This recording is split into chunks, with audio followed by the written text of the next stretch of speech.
Hello, what is up guys? I'm from Peso Smart page here. Welcome sa panibagong episode. Shout out to all the podcast listeners as well. I appreciate you all. Today, let's talk about yung mga polls na nilalagay ko sa YouTube. So far, meron akong tatlo na pinost doon. Yung una, tinanong ko kayo if you're allowed to hold only one asset for the rest of your life, what would it be? So yung mga choices, nilagay ko doon. Of course, we have stocks. That is a no-brainer. The next one, we have real estate, crypto of course, since exposed na rin ako sa cryptocurrencies. And yung dalawang huli is hindi ganoon ka sikat or hindi ganoon ka appealing sa ating mga young investors, bonds, and commodities. So yung number one out of around 50 votes, yung stocks is around 43% ng mga bumoto. Then tie sila with real estate at around 43%. It's kind of ironic na mataas yung bumoto sa real estate, which is I think very normal.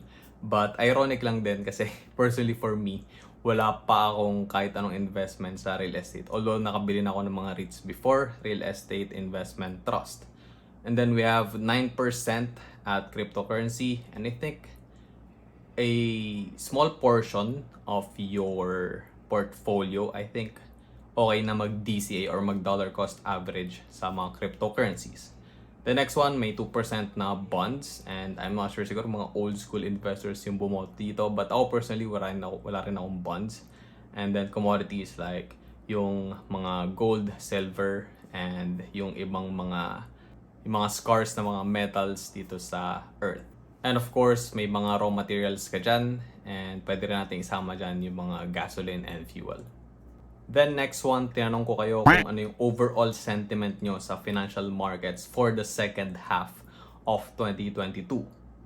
So madami sa inyo, neutral and sideways yung sinabi. So around 42 votes yung meron dito. And again guys, I appreciate you interacting with the polls and sa mga pinopost ko dun sa ating community sa YouTube.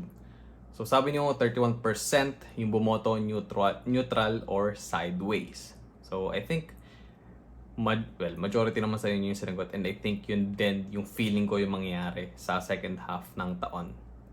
And then, naglagay din ako ng option dito, don't care, I don't have assets, and yeah, good thing na 0% walang bumoto doon kasi I believe na yung mga nakipag-interact sa akin and mga naging subscribers ko and part ng community ng Peso Smart page, nag-i-invest sila. So yeah, that's good. And then, yung isang magandang sagot dito, 24% yung sumagot sa inyo dito, don't care, I'll continue buying and holding. Yeah, that's what I'm doing as well. Sometimes I sell off some assets if it doesn't make sense anymore. But most of the time, yung mga stocks ko, yung mga cryptocurrencies ko, hinohold ko lang sila. And then 24% sa inyo sinabi bearish. And I get the sentiment kasi we are heading towards a recession sa US, no? So kapag negative growth ulit or negative GDP growth ulit yung ibigay sa atin by I think 2 days from now, doon nila i-announce, or I think bukas na ng madaling araw. I'm not actually sure about the exact date and time.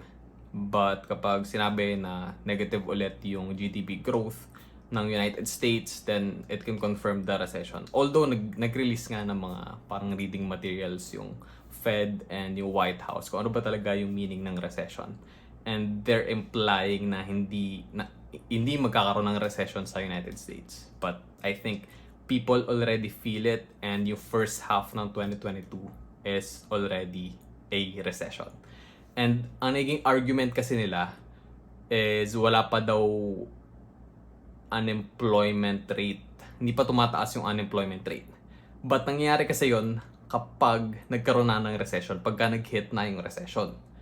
So, tataas lang yun, or magkakaroon ng konting tech pataas yung unemployment rate kapag nasa recession na talaga tayo, or nagkaroon na ng 2 consecutive na negative GDP growth. And then, syempre, nagmamahal din yung capital. So, nagmamahal umutang ng mga businesses sa United States. Kasi tumataas yung interest rate kasi gustong kontrolin ng Fed yung inflation. So, yung mga ibang businesses, they want to save up some money and some capital kasi nga mahal yung paghiram ng pera sa ngayon. Kasi nga tumataas yung interest rate. And like 2 years ago, 2020 and 2021, almost zero no yung interest rate. So, it's cheap to borrow money. And then, 21% naman sa inyo ang nagsabi na bullish yung second half ng 2022. I mean, for some stocks, it's still bullish. Like, example nga dyan is Semirara Mining, SEC. Nagset siya ng mga highs, no? Like, around 41, 40 pesos per share. And it's almost within reach na yung 50 pesos na all-time high, around, 50 pesos. And then, lastly, tanong ko kayo, how will dito stocks react nung Monday pagka nag-open? And 62% sa inyong majority, around 35-34 votes, sabi nyo magda-dump and road to 1 peso na ulit. Then 6% naman, pump, road to 19 pesos again. Then, yung mga nagsabi sa inyo na it will not change, market snub, and apathetic. 9% sa inyo yung nagsabi nun. Then 15%, I don't know what's going to happen. And then 9%, I don't care. So I guess yun yung mga hindi holders ng dito stocks. And full disclosure lang guys, I don't own or I've never owned any dito stocks previously. And I'm not planning to buy anytime soon. Kasi nga hindi ko gusto yung fundamentals and hindi ko rin gusto yung leadership ng dito CME Holdings Incorporated. I'm not knocking them. It's not a knock against them. I mean, alam ko maraming dito natics dyan.